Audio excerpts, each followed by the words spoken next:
all of you who are come to see me. I really, really, really do appreciate it. And the way I'm going to work this evening is we have till 6:30, and I will get through our program, and then we'll have questions after. So those of you, especially my beloved teachers and school librarians who've made time to come tonight, I really, really appreciate you giving me even a minute of your time. But what I want to do is first show you my studio and some tricks that I use to make it easier to work in my studio, and tell you a little bit about making the book and show you some original art, show you the book itself, and then do some cutting so that you can see how I cut and how you might like to try it wherever you are in your life. So, and then we'll take those questions after. So this is my studio. I live now in Asheville, North Carolina. And for those of you, I actually, I almost always have a globe with me, and I have one tonight, but I have some people I know who are going to be watching this who are not in the United States of America. So I just wanted you to see where I am in America. It's on towards the East Coast, to my dear friends in Mauritius, and you can see, but we're on the western side of the North Carolina state, and it's where the Blue Ridge Mountains are, and those are the oldest mountains in the world, so they are not very sharp. They're very rounded, and right now, so beautiful, it takes your breath away. So welcome to my studio there. My husband and I built this house in 2017. He has a studio next door, and it's through a little twisty hallway. And there was not enough room on this little postage stamp that we have built this house on and 2 studios. So we couldn't put a separate hallway for him to his studio.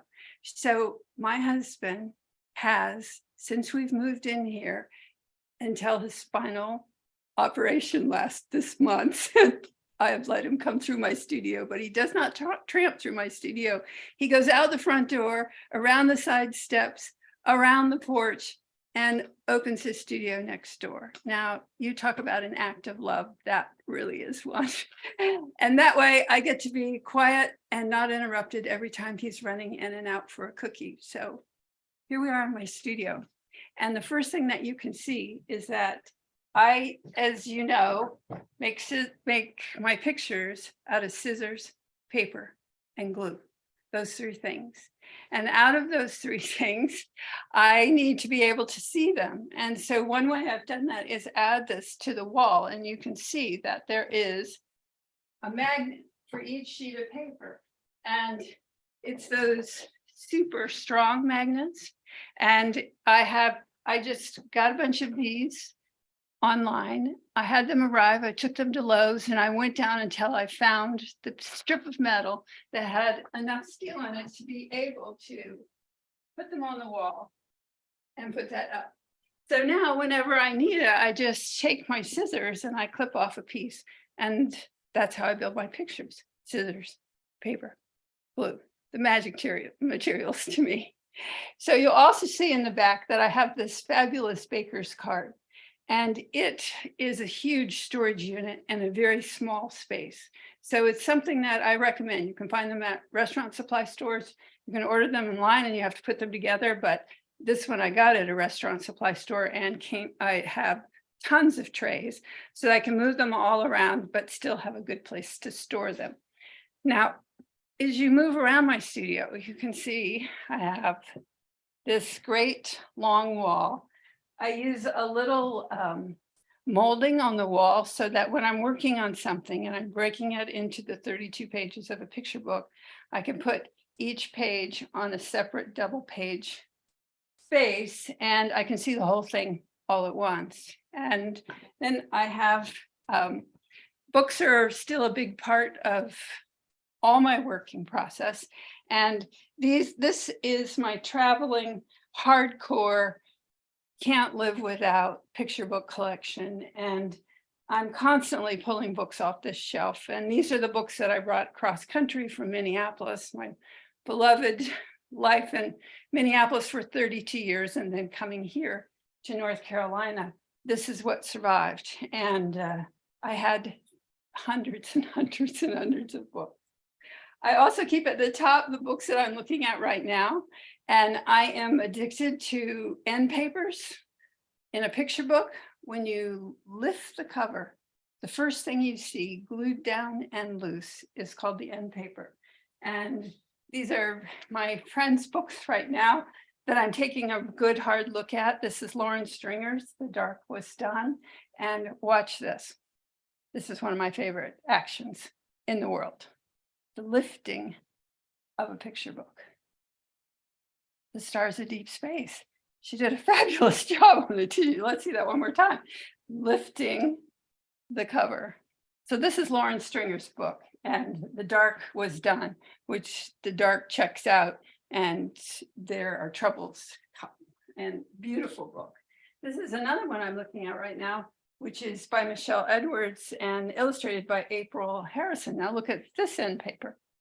You open it and you come to these shapes that are like almost like a target, but you don't find out till later what that's all about, because it's a stitching and a mending story, and it's beautifully illustrated and exciting to watch, but at the same time has this kind of slow pace to it.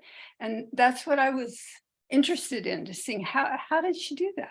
And how did the page breaks work to contribute to that sense of timing? And there's almost always Ashley Bryan. Ashley Bryan and Lois Ehlert are the two people who have taught me the most about working with paper. I can't recommend those enough. So, okay, so you can see that's a place where I stop, spend a lot of time on this particular book. This is The Planet Where I Live, which was written by K.L. Galling, and I've illustrated, but I used a lot of the books that build up cumulative stories that I have in my collection. Like there was the old lady who swallowed a fly. That's the same kind of, this is the house that Jack built. Line after line after line is cumulatively layered. And that's a particular kind of problem to solve, because it could get boring with line after line repeated, repeated, and repeated. And it's how to prevent that. Okay, that's enough of that. You can see it's the subject of my life. I love it. I next have all these kinds of supplies. Each one is labeled, tells you where to find the rubber bands, Tombow refills, embroidery floss, Post-it notes to get it. And then over here, I have all of my nonfiction books. So it's books on ships and shells and dresses and all kinds of things that you can see. So as we go around, you then come to my pride and joy, which, ladies and gentlemen, is it possible to love a table like I love this one? This is my 4x8. It's a sheet. There's no crack in it. It's just a solid piece of wood all the way across. And it's an original room and board from the first year they made. And I bought it online, had to go pick it up. It is so heavy, you can't believe it. But I brought it down here from Minnesota, and it's big enough for me to have different projects going on in different parts of the room. And that is something that I seem to need to be able to do. So if I pull you over here, first of all, over there is the door to the porch. And in good weather, I spend quite a bit of time working out there and also doing anything that's messy. And those of you know what happened to us during COVID, that's the porch that I use to broadcast from for the Minnesota State Fair's Alphabet Forest.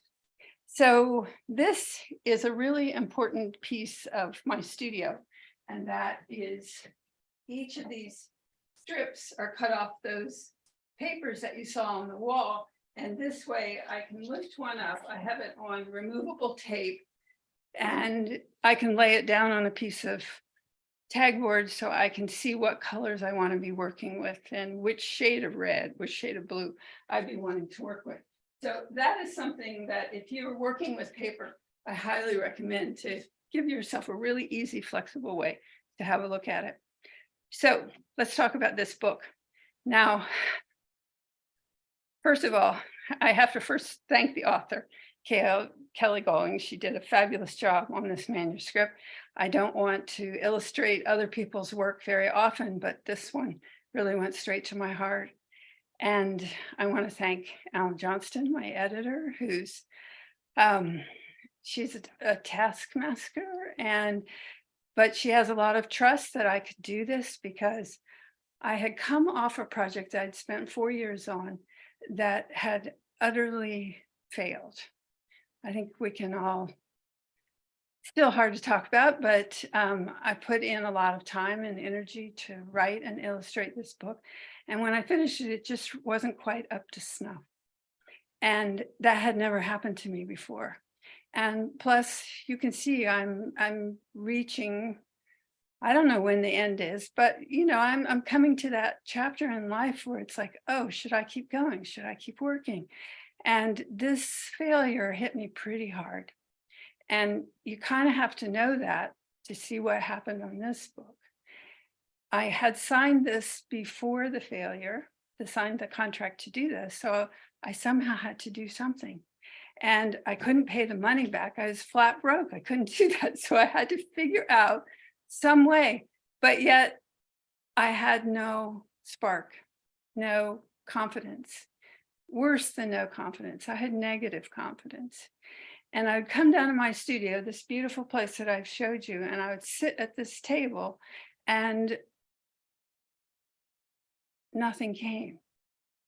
I tried some experiments that turned out terrible with paste paper. There's just too heavy. It was completely wrong for the story. And I thought, well, that's it. That's all the idea I had. And I forced myself to come within the space. And I figured out all kinds of ways to avoid doing what really needed to be done. And then one day I took my little scissors and I went over to that wall that I showed you, the one with the orange, and I cut off a little square of orange.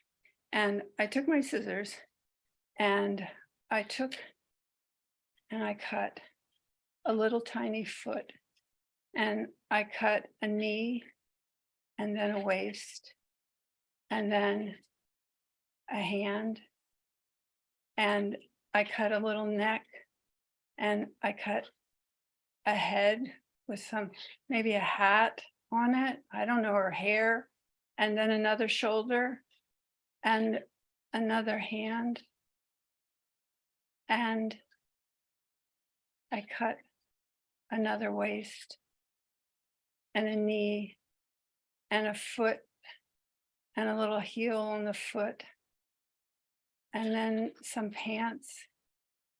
And then finally I came down to and I cut this little character.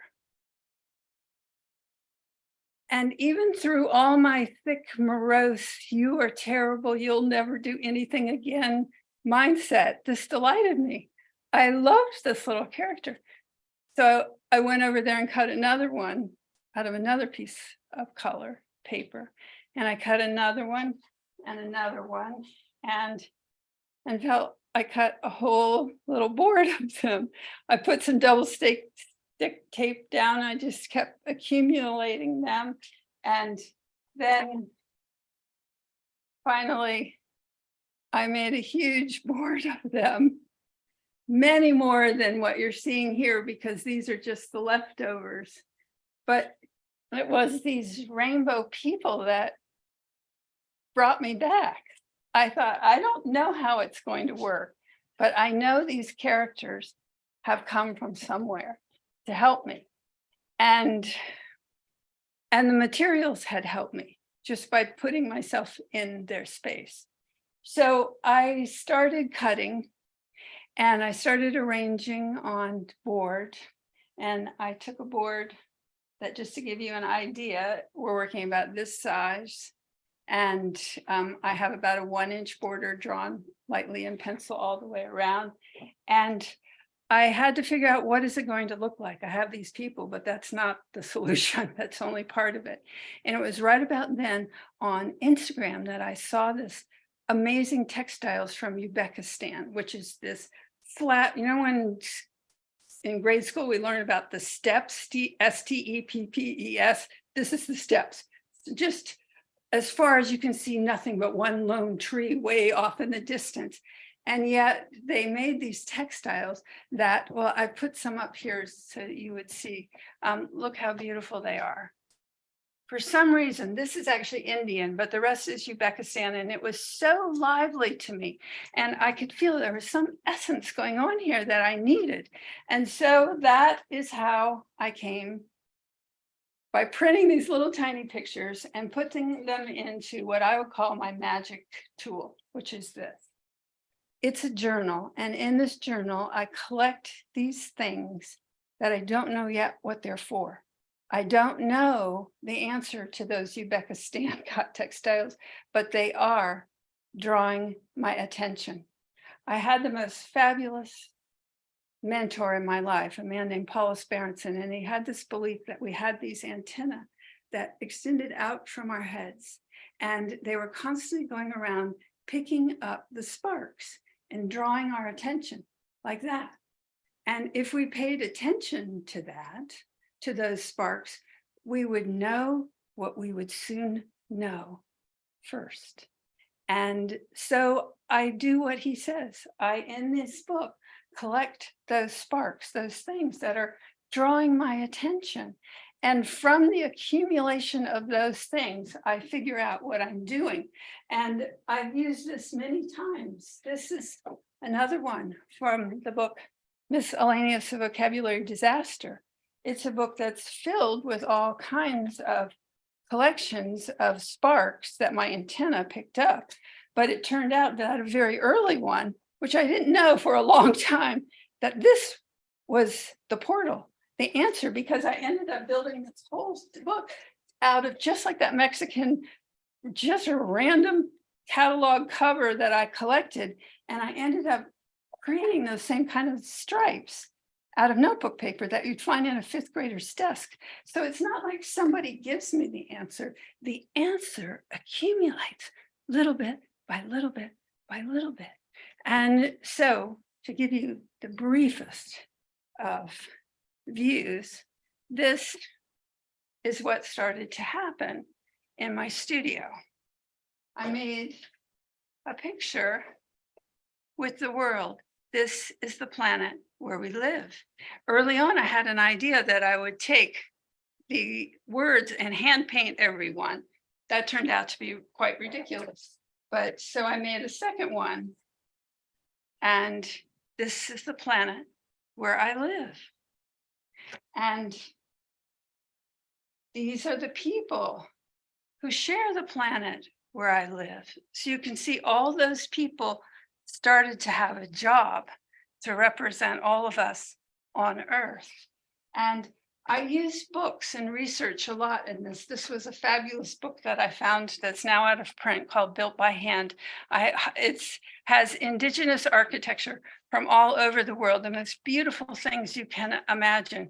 And I was able to use this book to take me around the world and build this. Here are the homes that shelter the people. And slowly but surely, I built the stories for this, the pictures for this story. So I'm going to show you the story now. And this is the first time I've done this. So I'm going to share my screen. I'm going to read the story and we're going to see if this all works. Because that's the one great thing we now know. We never know if it's going to work. So here we are. I'm going to take you. The first slide, I almost always put this every time I start, and that is breathe deeply. So this time I thought, this is the planet where we live. This is the gift we get. We get to breathe deeply. So before I start, let's just all take that one big breath. And I will start the story. First time reading in public, ladies and gentlemen. And we're going to start with a little preamble. I grew up in Florida, and it was in Florida that I learned to watch the space shots at my mother's knee, quite literally. We never missed a shot. We always missed school. And as the shots went successively higher, we got to see more and more of the planet. When this picture came back to us, it was on the cover of Life magazine, my mother and I put it on the refrigerator door, and it stayed there until the tape crinkled. And then we had this picture looking out at our beautiful planet. So I was pretty ready to be able to make this because I lived at the edge of the Atlantic Ocean. I saw the sun come up every morning. I felt like I had a personal relationship to it. So when these pictures came back, they also went in my collection. That is a prominence, a flame that is pulling itself off the side. And so that's that porch I showed you, struggling with what's this going to look like? And here is what it came to look like. This is the Planet Where I Live by K.L. Going. And we start with end papers, of course, because I love them. And it is that same sun, and the sun is rising. This is the planet where I live, where we meet the other characters on the title page, the Earth and the moon. And so it begins. This is the planet where I live. Here are the people who share the planet where I live. These are the homes that shelter the people who share the planet where I live. These are the fields beside the homes that shelter the people who share the planet where I live. These are the animals who graze on the fields beside the homes that shelter the people who share the planet where I live. These are the insects that fly nearby over the animals who graze on the fields beside the homes that shelter the people who share the planet where I live. These are the birds that soar in the sky, who feed on the insects that fly nearby over the animals who graze on the fields beside the homes that shelter the people who share the planet where I live. These are the trees that stretch up high, giving nests to the birds who soar in the sky, who feed on the insects that fly nearby over the animals who graze on the fields beside the homes that shelter the people who share the planet where I live. And these are the clouds that coast and cry to water the trees that stretch up high, giving nests to the birds who soar in the sky, who feed on the insects that fly nearby, over the animals who graze on the fields beside the homes that shelter the people who share the planet where I live. This is the ocean on which we rely to produce the clouds that coast and cry, to water the trees that stretch up high, giving nests to the birds that soar in the sky, who feed on the insects that fly nearby, over the animals who graze on the fields beside the homes that shelter the people who share the planet where I live. These are the creatures who live and die deep in the ocean on which we rely to produce the clouds that coast and cry, to water the trees that stretch up high, giving nests to the birds who soar in the sky, who feed on the insects that fly nearby. Animals, fields, shelter for friends, every creature alive, on each other depends, all on the planet where we live. And that ends the story. But you turn the page and we have the dedication, which means a lot to me. And oh, for the wonder of it all. And that we are all part of it. We turn the page to the back end papers and the sun is setting. And you close the book and the moon rises. And that is the end of that story. And there I am in that same studio with all the work, which is finally done because I've figured it out. But I don't think I figured it out all on my own. Because very early on, I heard this random podcast, and this podcast said, try making an intention for every project you do. And I never thought of such a thing. But I did this. I wrote an intention for the making of this book. And here's what I said. I put it on this little card. I set it on my table. I read it every time I entered this, like a lunatic. I'd read it out loud. Please help my love for the world and its diversity, and for the children who will hear this story shine through. Let this love, my joy, and the gorgeous growing magic of the world flow through my hands while making this book. That's the help I asked for, to make this book, to heal myself and to every child who might get to hear this story, and to have that image in their head that we are somehow cumulatively connected all the way through the planet through this beautiful story.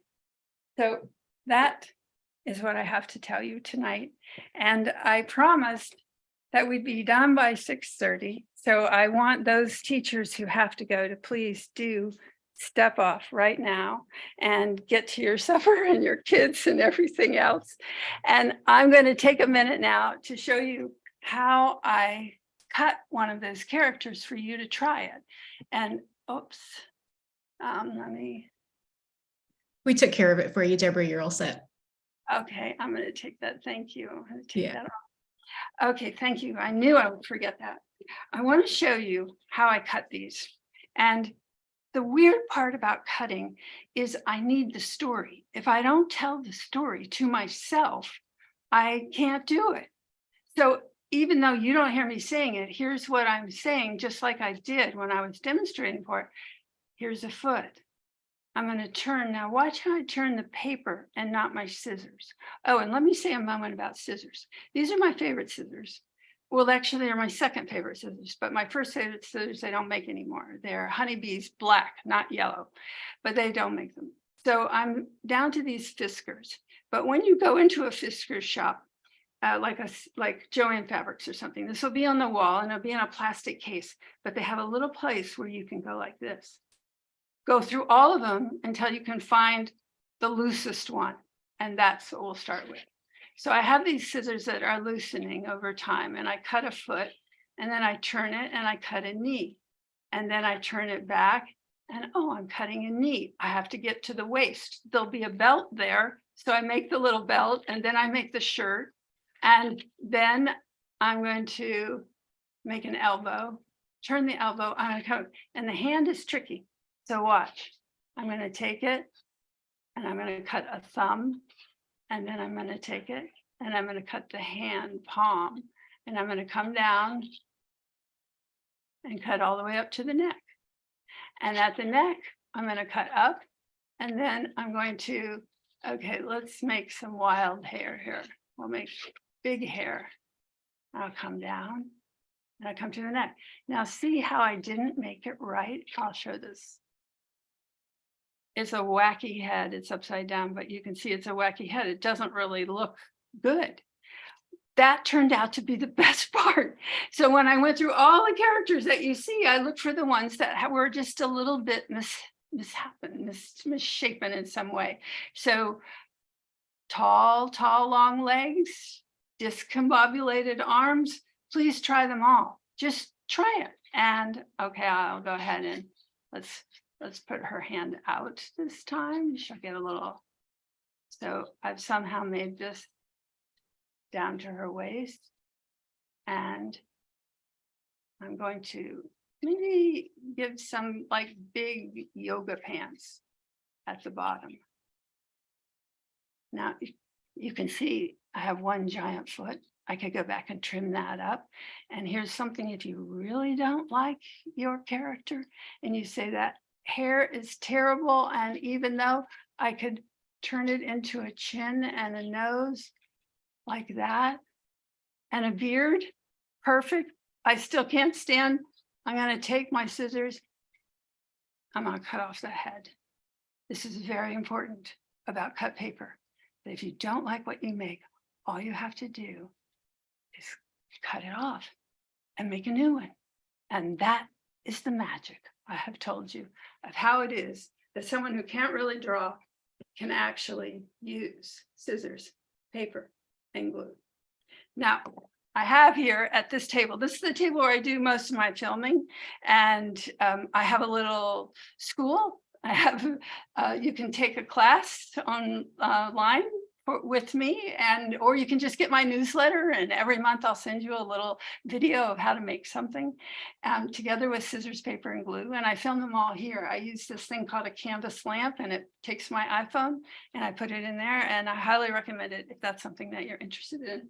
These are the beautiful prints that Malaprops has been putting in each of the books that are sold from them. And I thank all of you who supported them, because I know there are other places you could buy books, but this gives you the feeling that you contributed to a real community. It is the sweetest, most beautiful little bookstore you will ever have the pleasure of visiting. And this is where I sign all these prints so that you have, this is the planet where we live. And you have my name and the date, which is my gift to you. So I'll take any questions that anyone has if you have something. And if not, we will call it a night. And I am so happy to have spent my first evening with you all with this book out in the world. Thank you.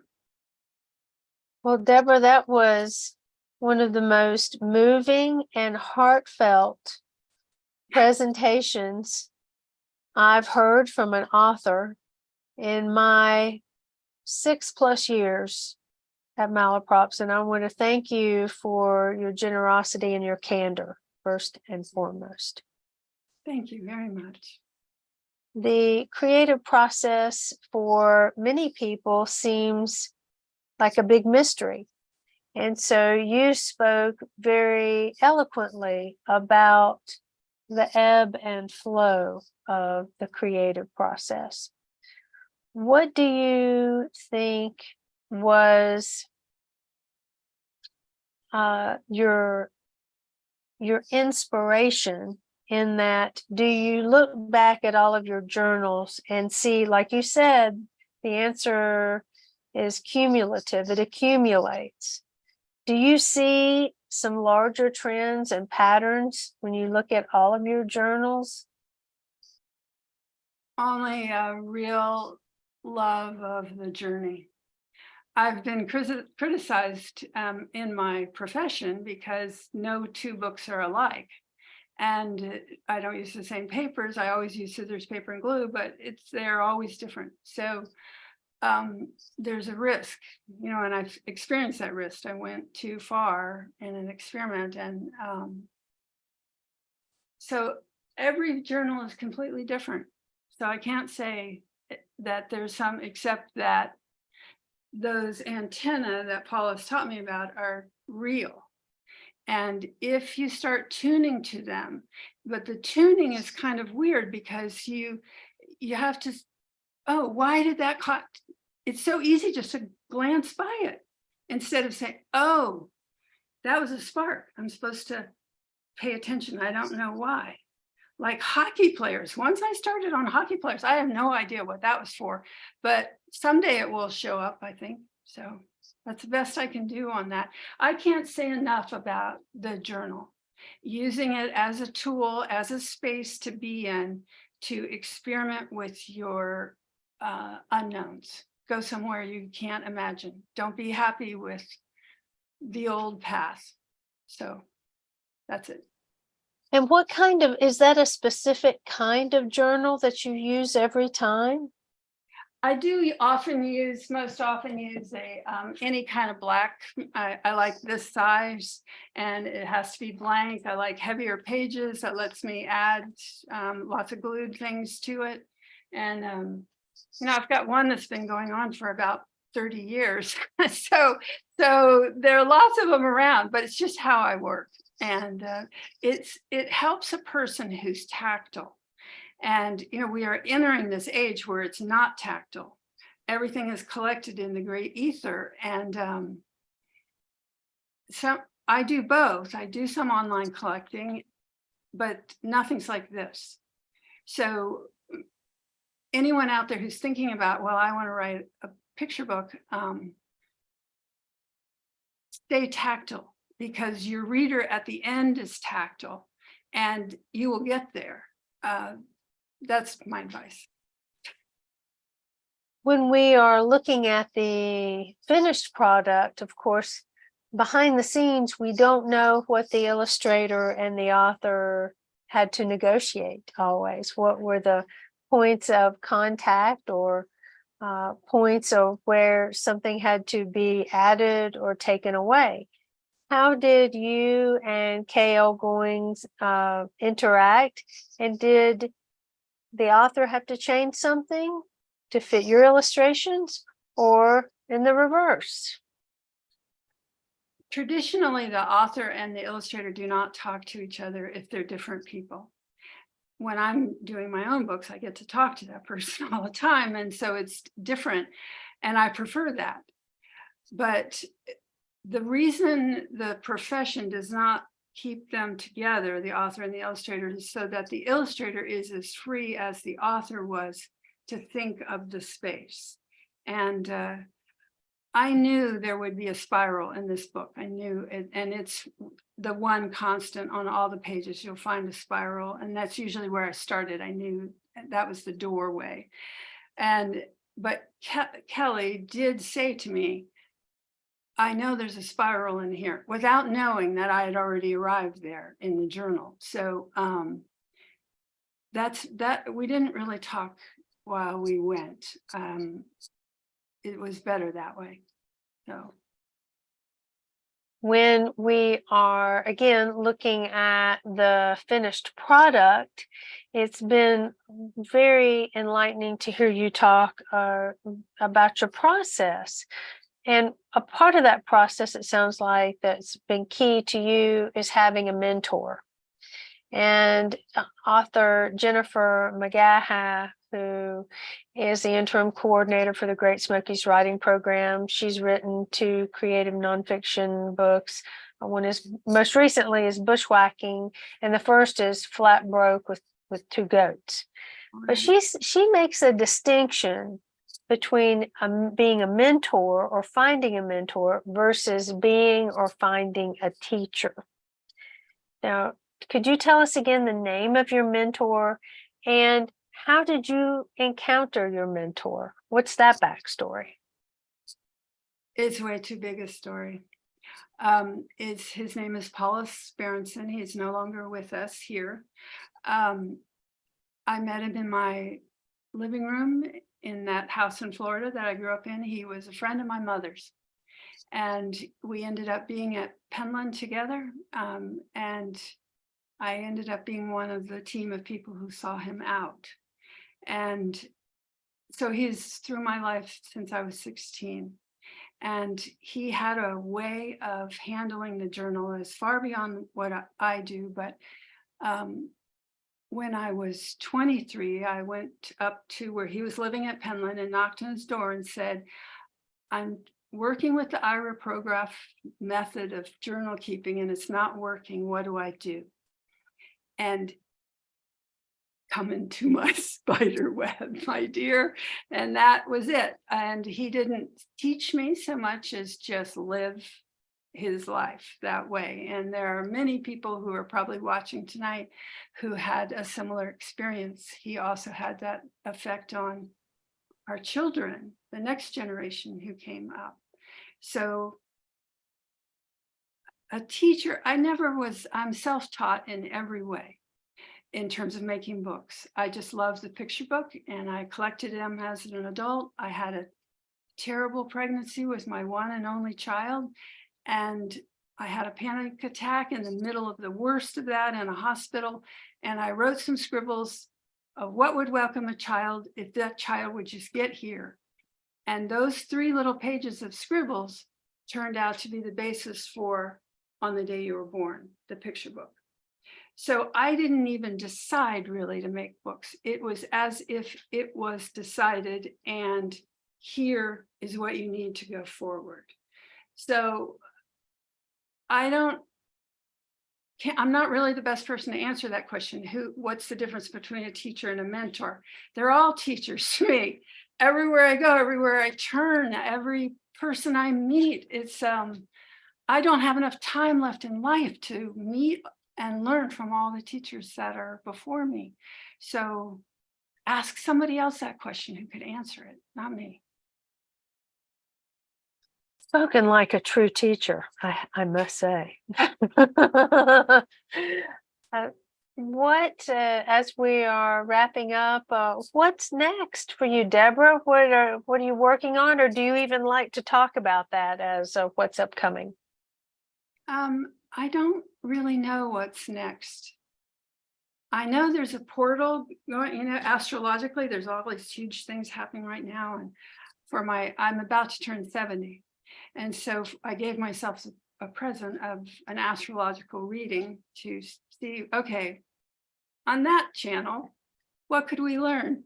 Well, according to that channel, all these planets, like a big giant pile, traffic jam of them, are in the 12th house, which is the house of deep soul work. So I'm not sure what's next. Something that's going to be joyful, and something that's going to encourage, and maybe something to do with feminine energy. I think that right now we have a channel that you don't even have to be a female to see that something is happening in that channel that might be helpful as information going ahead. But I don't know,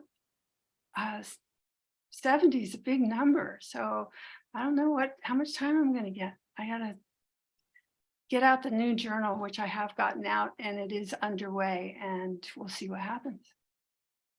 When you are in this moment of gestation and thinking about what you're working on and collecting your sparks, are you reading? Do you listen to music? Do you read poetry? Do you write poetry? What are your other creative inputs and outputs during that time of spark gathering? All of those things you've mentioned, but in addition to one other, and that's that the trees. I feel the conversation. I'm not very good at the language, but I know the conversation is there. And so maybe on that lunatic note, we could stop. That's enough for tonight. Thank everyone who came. I really appreciate it. And I love that you've all supported this bookstore and this book. And I have some things. Oh my gosh, I almost forgot. I have like a teaser. I know I have these sheets that you can find at my website for all teachers, librarians, anyone you know. Some of them are coloring, some are gathering words, but they're all based on the illustrations that are in the book. And some are for very young children and some are for older. And you can take the cover, which I turned into a line drawing, and I'm going to crash us into this. And I took it to Staples, which you can do, and you have my permission to do, or I'll charge you a lot of money and do it for you. But I'd much rather you take it to Staples and you can take it and make this beautiful mural that your kids can color and put up on the wall and just have this experience of being kind of in the book, immersed in color at the same time. So this Earth Day, if there's any teachers left out there who are still listening, I am looking for a school who would work with me to figure out how we could turn this book into a circle reading, because we have lines that are repeated. And so you could spread this out through the classroom. Each person only has one line, but they repeat it every time you go around the circle. And we all say the last line, this is the planet where I live. It's got great potential. So let's be in touch. That's enough. Thank you. Thank you, Deborah, so much for joining us this evening. Thank you, audience, for joining us. And with the link that you used to watch tonight's presentation, you can go back and watch it again, and then we'll have it also posted on Malaprop's YouTube channel in a couple of days. Thank you, audience. Have a lovely evening. Deborah, it's been a pleasure. Thank you. Thank you. Bye.